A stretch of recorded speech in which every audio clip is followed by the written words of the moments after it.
problem that we see nowadays in a lot of companies is that millennials and Gen Zs aren't sticking around. So one of the problems that I'm trying to solve is, what makes them stick around? And from the research of millennials and Gen Zs, it's been about values, right? What do they're very much a value-driven demographic. Number one, sociologically speaking, they get married later, they have kids much later, less burden.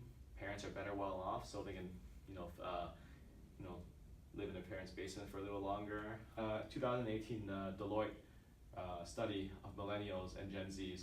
If they don't find them to be nurtured, if there's not enough diversity in the company, if the company's values do not align with theirs, there's really no point in staying, right? Other than paying the bills. And if paying the bills and the family pressures that keep you grounded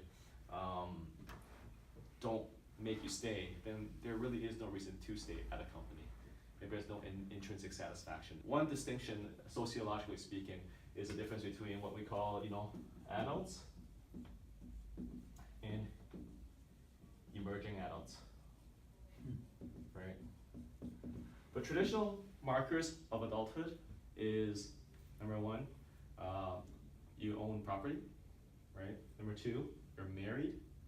And number three, you have a steady job, right? That's the traditional marker of adulthood, and we're talking like 1960s, 70s, right?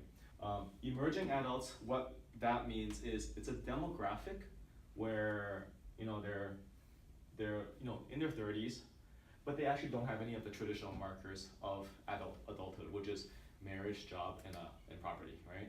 So what we're dealing with fundamentally is a different demographic when we speak about millennials and Gen Zs, because they're different from Gen Xers and baby boomers, right?